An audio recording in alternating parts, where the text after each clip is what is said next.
We're now going to begin the evaluation of the anterior chest. And as we begin any new surface area of the body, we want to inspect the skin, evaluating it for any lesions that may be evident.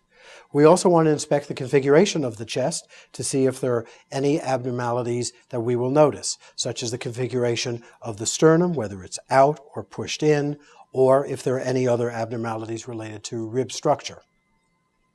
The first part of the examination of the chest is evaluation of the point of maximal impulse, the PMI, the cardiac apical impulse. And that is normally at the fifth intercostal space, midclavicular line.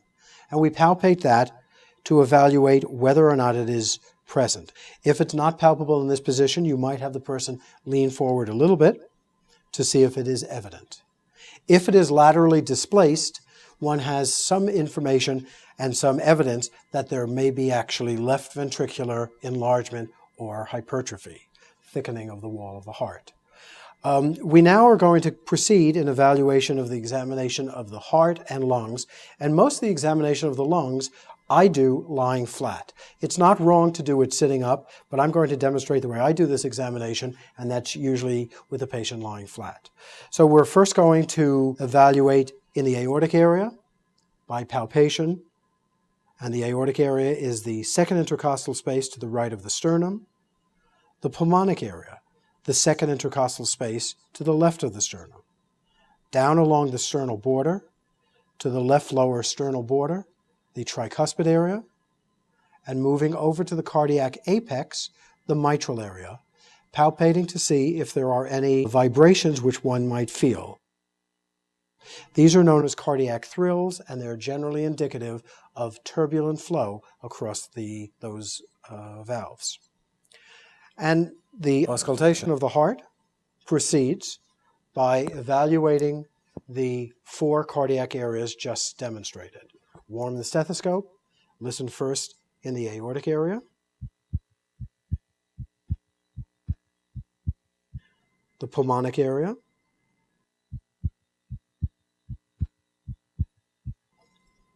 the third intercostal space left of the sternal border, known as Erb's point,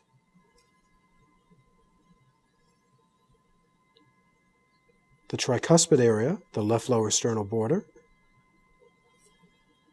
and the mitral area, the fifth intercostal space, midclavicular line.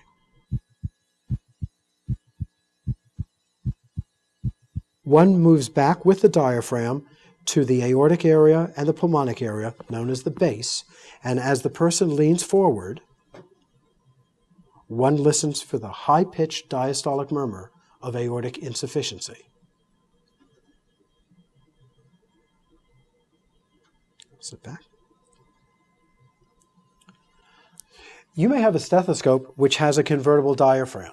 If that's the case, very hard pressure on the skin allows that diaphragm to be an actual diaphragm. Whereas if you press lightly on the skin, that diaphragm functions as a bell. What I'm going to do is I'm going to ask you to lie down as we continue the examination. Are you comfortable, or would you like to put your gown back on? No, I'm fine. Okay, good. If you lie back, I'm just going to pull the leg extended to make you a little more comfortable, and we'll proceed with the examination in this position. Comfortable? Mm-hmm.